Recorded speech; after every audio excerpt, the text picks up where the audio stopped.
বাবুল আবুল সরকার আল্লাহর বিরুদ্ধে আল্লাহ তাআলাকে অপমান করে যে সকল কথা বলেছে তার কারণে তার ঈমান চলে গেছে। তার যারা পক্ষ অবলম্বন করেছে তাদেরও ঈমান চলে গেছে। পৃথিবীর কোন মুফতি সাহেবদের থেকে ফতোয়া আনবেন? আনেন যে একজন আল্লাহকে নিয়ে এই বাজে কথা বলছে, আমি তার বক্তব্য সমর্থন করছি, আমার ঈমান আছে কিনা? আপনি মুফতি সাহেবদের কাছে জিজ্ঞেস করেন, মুফতি সাহেবরা ফতোয়া দিবেন ঈমান নাই, ঈমান চলে গেছে।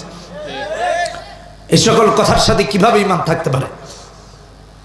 অথচ এগুলো হচ্ছে।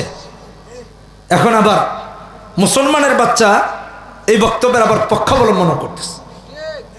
মুসলমানের সন্তান সুম্মা ইজদাদু কুফরা, আমি ওই বিষয়টাই তুলে ধরেছি। এজন্য বন্ধুগণ আমার, যারা পড়েছে লা ইলাহা ইল্লাল্লাহু মুহাম্মাদুর রাসূলুল্লাহ, ইমানের উপর অবিচল থাকতে হবে, দ্বীনের উপর অবিচল থাকতে হবে। অর্থের লোভে, ক্ষমতার লোভে, টাকার লোভে, পদের লোভে, চেয়ারের লোভে কখনো কাফের হওয়া যাবে না। লোভ লালসা যেন আপনাকে আমাকে কুফরের দিকে ঠেলে না দেয়। সুম্মা ইজদাদু কুফরার মিসদাক যেন আপনি আর আমি না হয়ে যাই, উদ্দেশ্য যেন আপনি আমি না হয়ে যাই, তাহলে আল্লাহ কখনো ক্ষমা করবেন না। ঈমান আনতে হবে দৃঢ়তার মতো। আল্লাহ রাব্বুল আলামিন কোরআনে হাকিমে দৃঢ় মুমিনের দৃষ্টান্ত দিতে গিয়ে বলেছেন, ইন্নাল্লাযীনা ক্বালু রাব্বুনাল্লাহু সুম্মা ইসতাকামু তাতানাজ্জালু আলাইহিমুল মালাঈকা আল্লা তাখাফু ওয়া লা তাহজানু ওয়া আবশিরু বিল জান্নাতিল্লাতী কুনতুম তুআদুন। সূরা আন-নাসর 30 নম্বর আয়াত। যারা বলে আল্লাহই আমার রব, আর এর উপর ইস্তেকামত থাকে যে আল্লাহ ছাড়া আর কাউকে রব মানি না, আল্লাহ ছাড়া আর কেউ আমার রব নয়, অর্থ আমার রব নয়, পদ, পদবী, নেতা, নেতৃত্ব এগুলো রুবুবিয়্যাতের সাথে যায় না। কিসের রব? বলেছেন লা ইলাহা ইল্লাল্লাহ এর উপর ইস্তেকামত থেকেছে, আল্লাহ ছাড়া আমার কোনো ইলাহ নাই, কোনো মাবুদ নাই, বাস। আমার আল্লাহ বলেন তারে ফেরেশতা দিয়ে আল্লাহ জান্নাতের সুসংবাদ দেন, যেই জান্নাতের ওয়াদা তিনি করেছেন, আল্লাতী কুনতুম তুআদুন। এই সুসংবাদ কে দেন? আল্লাহ দিচ্ছেন।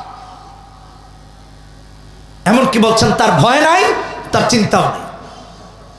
এজন্য ভাইরা আমার, যার আল্লাহ আছে তার সারা দুনিয়া না থাকলেও চলে, আর যার আল্লাহ নাই তার সারা দুনিয়া থাকলেও কোনো লাভ হবে না। বিগত সরকারের কিসের অভাব ছিল বলেন? ফোর্স, বাহিনী, বিদেশি বন্ধু, বিদেশিরা জায়গা পর্যন্ত দিয়েছে, কিন্তু ক্ষমতা টিকিয়ে রাখা যায় নাই। কেন যায় নাই? অহংকার এমন বেড়ে গিয়েছিল ফেরাউনের মতো। ফেরাউন এক পর্যায়ে বলেছে আনা রাব্বুকুমুল আলা, আমার চেয়ে বড় রব নাই, এখন আমিই বড়। নাউজুবিল্লাহ, চিৎকার দিয়ে বলেন। 24 নম্বর আয়াত সূরা নাজিআত 30 নম্বর পারা 3 নম্বর পৃষ্ঠা হিফজুল কোরআন। আল্লাহ কয়ে, যেহেতু নিজেকে বড় রব দাবি করেছিস তোর সময় শেষ। বিগত 16 বছরে একের পর এক হক্কানি আলেমদেরকে জেলখানায় নেওয়া হয়েছে। হক কথা বলার কারণে বছরের পর বছর জেলখানায় রাখা হয়েছে। অনেকে বলে এই পতন এমনি হয়ে গেছে, আমি বলি না। 16 বছর বিরোধী দল সবাই সমষ্টিগতভাবে, এককভাবে আন্দোলন করেছে, প্রতিবাদ করেছে, সরকারের কিছুই করতে পারে নাই। অথচ ছোট্ট ছোট্ট ছেলেরা রাজপথে নেমে তাদের প্রাসাদকে উল্টে দিয়েছে। এর মেইন কারণ হলো আলেমরা 10 বছর জেল খেটেছেন, কেউ 5 বছর, কেউ 13 বছর জেল খেটেছেন। হক্কানি আলেম জানেন না তার অপরাধ কি। আমি বলছি, যে সকল নবীর ওয়ারিসদেরকে জেলখানায় আটকে আটকে কষ্ট দেওয়া হয়েছে, রাতের আধারে তাদের তাহাজ্জুদের কান্না যখন আল্লাহর আরশে পৌঁছেছে, সেই চোখের পানিতে মস্ত তলিয়ে গিয়েছে, তলিয়ে গিয়েছে, তলিয়ে গিয়েছে।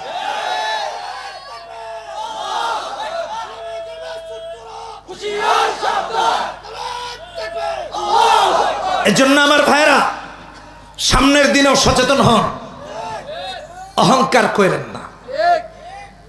রব্বুনা আল্লাহু সুম্মা ইসতাকামু, ঈমানের উপর অচল থাকেন। ইসলামের সাথে ঠেলাঠেলি করতে আইসেন না, মানেন, পালন করেন। সামি'না ওয়া আতা'না, এর বাইরে গিয়ে অহংকার করার কোনো সুযোগ নাই। তাহলে কল্যাণ হবে, ভালো হবে। নয়তোবা 16 বছরে যারা টিকে নাই, যারা আসবে তারা 16 মাসও টিকবে না। ঠিক কেনা বেটি? এত প্রভাবশালী সরকারের টিকে থাকার সুযোগ হয় নাই, তো যারা কচুরি পানার মতো নতুন করে আসবে, এত নাচানাচি করার কিছু নাই। ইসলামকে শ্রদ্ধা করুন, ভালোবাসুন, তবে দেশের মানুষও ভালোবাসবে। আর ইসলামের সাথে সমস্যা তৈরি হবে তো দেশের 90% মানুষের সাথে সমস্যা তৈরি হবে। ইমানের উপর অবিচলের কথা বলছিলাম। আল্লাহ ইমানের ব্যাপারে কি বলেছেন? এক নেতাকে দেখলাম বক্তব্য দিচ্ছেন, মাথায় আবার টুপিও আছে। টুপি নাকি এখন খুব কেনা বেচা বাড়ছে, দেখলাম সোশ্যাল মিডিয়াতে। কেন? সামনে নাকি নির্বাচন। সারা বছর যারা টুপি পরে তাদেরকে ওরা কয় ধর্ম ব্যবসায়ী। আসলে ধর্ম ব্যবসায়ী তো তারা যখন ভোটের জন্য টুপি কিনে। কথা বলেন না কেন? পট্টিও কিনে, হিজাবও পরে, আবার দেখবেন উমরায়ও যাবে, আবার দেখবেন মাজারেও যাবে, আবার দেখবেন নামের আগে হাজি লাগাইতে হবে না পোস্টারে, আবার দেখবেন হজেও যাবে। এটা হলো নির্বাচনের হজ, এটা হলো ভোট চাওয়ার টুপি, এটা হলো ভোট চাওয়ার তাসবি। এটা আল্লাহকে খুশি করার তাসবি না। ভালো করে মাথায় রাখেন, এগুলো হচ্ছে আমার ভাই। একজনকে সালাম দিলাম, আসসালামু আলাইকুম। আমার বলতেছে, আমি বললাম এটা কেমন সালাম ভাই? কয় এটা পলিটিক্যাল সালাম, মানে রাজনীতিবিদদের সালাম। সালামের জবাব নাকি রাজনীতিবিদদের, সময় কম, কত সালামের উত্তর নিবে, তাই কি? ওয়ালাইকুম সালাম, বুঝলেন না? চিন্তা করা যায়। আরেকজনের সাথে একদিন এরকম সালাম দিলাম, তো সে সালাম দিচ্ছে সালামালাইকুম সালামালাইকুম। তা আমি বললাম এটা কেমন? কয় এটা ব্যবসায়িক সালাম, কারণ এক কাস্টমার রেখে আরেকটা ধরতে হবে, সময় কই আছে। এরা হলো ধর্ম ব্যবসায়ী। সালামকে বিকৃত করেছে, এ টুপিকে বিকৃত করেছে, এ দাড়িকে বিকৃত করেছে, এ হিজাবকে বিকৃত করেছে। যায় হজ করতে, নামের আগে আল হজ লাগানোর জন্য। মসজিদে যায় নামাজে না, মুসল্লিদেরকে ধোকা দিয়ে 2-4টা ভোট কামানো যায় কিনা সেজন্য। কথা বলেন ঠিক কিনা বেঠি? এরা ধর্ম ব্যবসায়ী, এদেরকে ভালো করে চিনে রাখেন। সারা বছর তারে আপনার এলাকায় পাবেন না, হঠাৎ দেখবেন টুপি টাপি পরে 5-6 তালা টুপি লাগায় আপনার মসজিদে। বার আমার, আমি দাঁড়াইছি, একটু দিয়েন, এই সে হাবি যাবে। এরা ধর্ম ব্যবসায়ী। আলেমরা সারা বছর টুপি মাথায় রাখে, আলেমরা দাড়ি সারা বছর রাখে, আলেমরা পাঞ্জাবি সারা বছর রাখে। নির্বাচনে দাঁড়াইলেও টুপি থাকে, না দাঁড়াইলেও টুপি থাকে, মৃত্যু পর্যন্ত টুপি রাখে। তারা ধর্ম ব্যবসায়ী নয়, তারা নবীর সুন্নাতকে নিজের কলিজায় জায়গা দিয়েছে। আলেমরা ধর্ম ব্যবসায়ী নয়। আলেমরা যদি ইসলাম কায়েমের জন্য রাজপথে নামে, সেটা আল্লাহর সন্তুষ্টির জন্য, টাকা পয়সা কামানোর জন্য নয়, জনগণের সম্পদ আত্মসাৎ করার জন্য নয়, আল্লাহকে সন্তুষ্ট করার জন্য, আল্লাহর জমিনে আল্লাহর দ্বীনকে কায়েম করার জন্য। সুম্মা ইসতাকামু, ইস্তেকামত থাকে। টুপি পরে পাঞ্জাবি পরে বলছে সে তার রাজনৈতিক স্লোগান দিয়ে মরতে চায়, কালেমা পড়ে না। মুমিন মরতে চায় লা ইলাহা ইল্লাল্লাহ পড়ে, আর সে মরতে চায় তার রাজনৈতিক স্লোগান দিয়ে। চিন্তা করেন ইমান কোথায় আছে? এটা আবার জাতীয় গণমাধ্যমে রিপোর্ট হয়, নেতা এই কথা কইছে, তো সে তার রাজনৈতিক স্লোগান দিয়ে মরতে চায়। কোথায় আছি আপনি আর আমি? সুম্মাজদাদু কুফরা, কুফর এই পরিমাণ বাড়িয়েছে যে এখন কুফর প্রকাশ্যে করতেছে, মানুষের সামনে সবাইকে জানিয়ে করতেছে। আমার ভাইয়েরা, আল্লাহ রাব্বুল আলামিন কোরআনে হাকিমের মধ্যে সূরা ইব্রাহিম 27 নম্বর আয়াতে বলেন, ইউসাব্বিতুল্লাহুল্লাযীনা আমানু বিল কওলিস সাবিতি ফিল হায়াতিদ দুনিয়া ওয়া ফিল আখিরাহ। যারা একনিষ্ঠ মুমিন হয়, যারা একনিষ্ঠ মুমিন অর্থাৎ এক আল্লাহর উপর ঈমান এনেছে, কোনো কিছুর লোভে পড়ে কালেমাকে ছেড়ে দিবে না। আল্লাহর হাবিব মুহাম্মদুর রাসূলুল্লাহ সাল্লাল্লাহু আলাইহি ওয়াসাল্লাম স্রোতের বিপরীতে গিয়ে পুরো মক্কার সবাই যখন কুফুরে জর্জরিত, আল্লাহর হাবিব কালেমার দাওয়াত দিয়ে বলছেন, ইয়া আইয়ুহান নাস কুলু লা ইলাহা ইল্লাল্লাহু তুফলিহুন। মানুষেরা লা ইলাহা ইল্লাল্লাহ পড়ো, সফল কাম হয়ে যাবা। কাফেররা লেগে গেল নবীজির বিপরীতে। কেউ বলছে, মুহাম্মদ এই কথা আর বলা যাবে না, তাহলে আমাদের লাতের কি হবে, মানাতের কি হবে, উজ্জার কি হবে, হবলের কি হবে? এই কথা তুমি বলতে পারবা না। মুহাম্মদুর রাসূলুল্লাহ সাল্লাল্লাহু আলাইহি ওয়াসাল্লাম এক সেকেন্ডের জন্য কালেমার দাওয়াত দেওয়া বন্ধ করেন নাই, উল্টো আরো দাওয়াত বাড়িয়ে দিয়েছেন। আল্লাহর হাবিবের উপর যে সমস্ত থ্রেড ওরা দিল, ধমক দিল, আমার আল্লাহ কোরআনে হাকিমে তা কোট করে দিয়েছেন। কোরআনে হাকিম খুলে দেখেন, সূরা আনফাল 30 নম্বর আয়াত। আমার আল্লাহ বলেন, ওয়া ইয ইয়ামকুরু বিকাল্লাযীনা কাফারু লিয়ুসবিতুকা আও ইয়াকতুলুকা আও ইউখরিজুক ওয়া ইয়ামকুরুনা ওয়া ইয়ামকুরুল্লাহ ওয়াল্লাহু খায়রুল মাকিরিন। ওরা বলে মুহাম্মদকে বন্দী করবে, ওরা কেউ বলে মুহাম্মদুর রাসূলুল্লাহকে হত্যা করবে, ওরা কেউ বলে মুহাম্মদকে মক্কা থেকে বের করে দিবে। আল্লাহর হাবিবকে বের করে দেওয়া হোক, আল্লাহর হাবিবকে শহীদ করে দেওয়ার কথা হোক না কেন, আল্লাহর হাবিব এক মুহূর্তের জন্য কালেমা থেকে দূরে সরে যান নাই। ইসলামের উপর অটল ছিলেন, অবিচল ছিলেন। দালাইলুন নবুওয়াত ইমাম বাইহাকি দ্বিতীয় খণ্ড 341 নম্বর পৃষ্ঠাতে উল্লেখ করেছেন। কেউ বলছে মুহাম্মদ হাত ভেঙে দিব, কেউ বলছে পা ভেঙে দিব, কেউ বলছে মক্কা থেকে বের করে দিবে।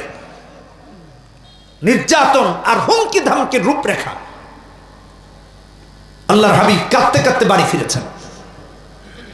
কারণ হলো নবীজির বাবা নবী মায়ের পেটে থাকাকালীন ইন্তেকাল করেছেন। মা 6 বছরের মাথায় মারা গেছেন। ইতিম মুহাম্মদ সাল্লাল্লাহু আলাইহি ওয়াসাল্লাম প্রথম অভিভাবক বাবা মারা গেছেন, দাদা আব্দুল মুত্তালিব। দাদা মারা গেছেন চাচা আবু তালেব। কাফেরেরা যখন নবীকে বলল কেউ হাত ভাঙবে, কেউ বলছে পা ভেঙে দিবে, কেউ বলছে মুহাম্মদ মক্কা থেকে বের করে দেয়া হবে, আল্লাহর হাবিব একটু বিচলিত হন নাই, কেঁদে কেঁদে বাড়ি ফিরেছেন। তবে এই কান্না ভয় ভীতির না, এই কান্না হলো যে উম্মত নবীর গায়ে হাত তুলবে, ওই উম্মত কখনো জান্নাতি হবে না। আবু তালেব দেখে বলেন, ভাতিজা কাঁদো কেন, কি হয়েছে তোমার? মুহাম্মদুর রাসূলুল্লাহ জবাব দিয়ে বলেন, চাচা যান, কেউ বলে আমার হাত ভেঙে দিবে, কেউ বলে পা ভেঙে দিবে, কেউ বলে মক্কা থেকে বের করে দিবে, কেউ বলে আমাকে হত্যা করবে। আমি এই জন্য কাঁদি যে উম্মতকে কোরআনের দাওয়াত দিয়ে, কালেমার দাওয়াত দিয়ে জান্নাতে নিয়ে যেতে চাই। সেই উম্মত যদি তার নবীর গায়ে হাত তুলে, ওই উম্মত কখনো জান্নাতি হবে না। উম্মত নবীর গায়ে হাত তুলে জাহান্নামী হয়ে যাচ্ছে, এই জন্য কাঁদি। নবীজি স্পষ্ট করে বলেন, চাচা যান, ভয়ে ভীত সন্ত্রস্ত হয়ে কান্না করি না। চাচা আমার শুনুন, এটা তো কিছুই না, এর চেয়ে যদি কঠিন পরিস্থিতির সম্মুখীন আমি মুহাম্মদ হই, অর্থাৎ আমার এক হাতে চাঁদ আর আরেক হাতে যদি সূর্য রেখে দেওয়া হয়, তারপরেও মুহাম্মদ 1 সেকেন্ডের জন্য কালেমা ছাড়বে না। আবু তালেব বলেন, মুহাম্মদ ইসলামের দাওয়াত দাও, কোরআনের দাওয়াত দাও, তাওহীদের দাওয়াত দাও, যা হয়েছে সব আমি দেখব। কে তোমার হাত ভাঙবে, কে তোমার পা ভাঙবে, কে তোমার মক্কা থেকে বের করে দিবে।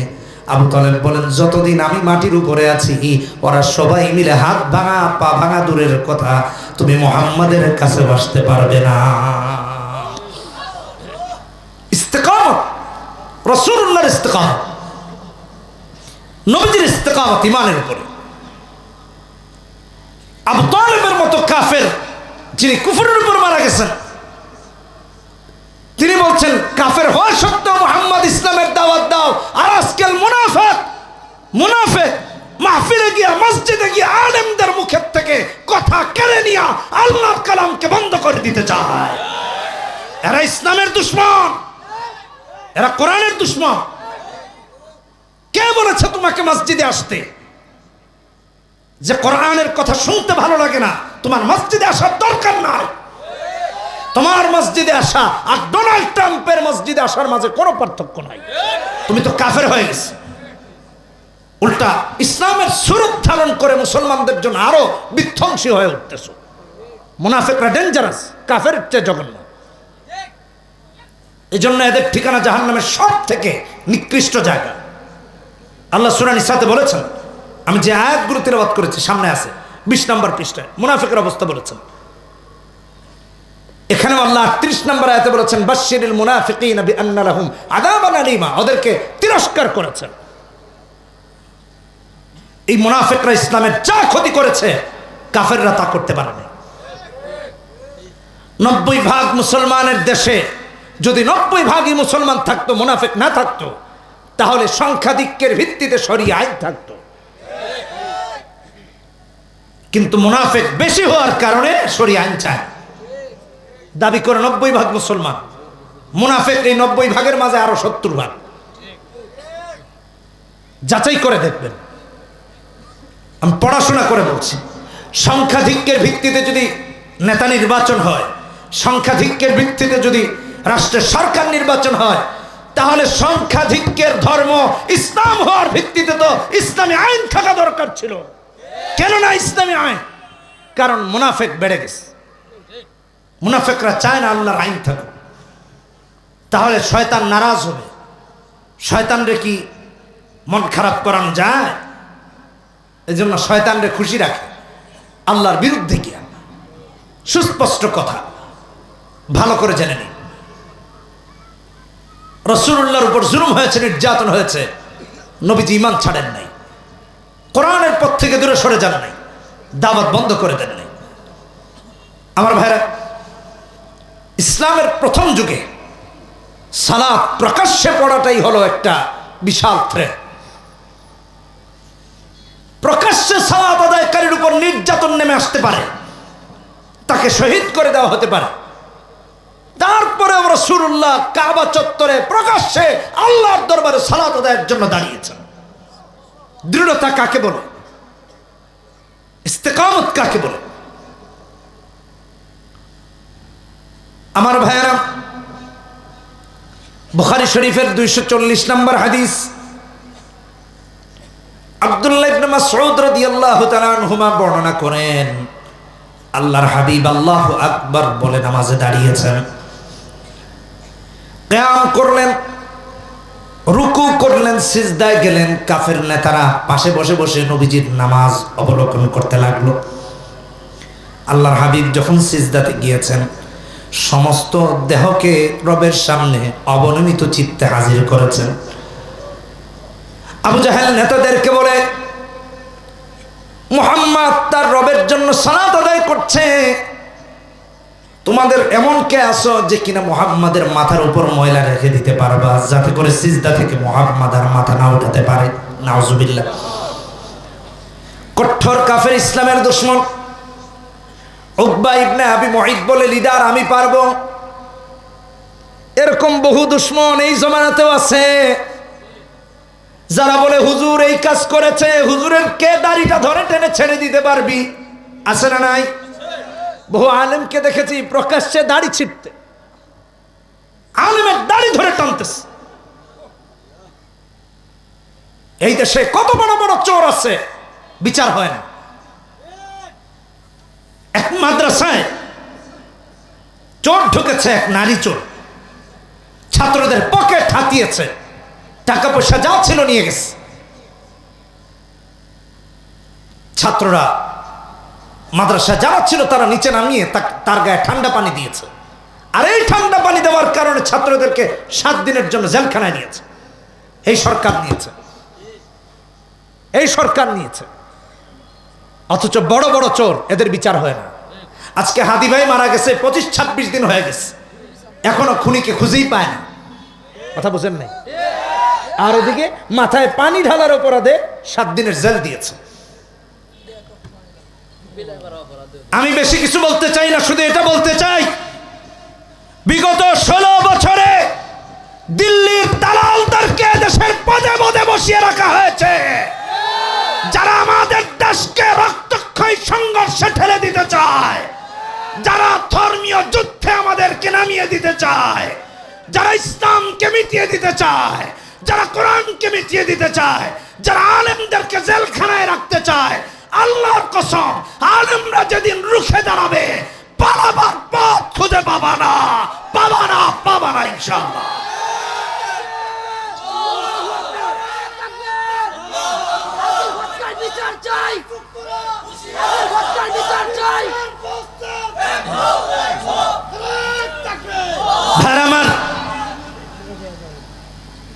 আবু জাহেল বলল, কে আছো মুহাম্মাদের মাথায় নিয়ে ময়লা রেখে দিতে পারবা?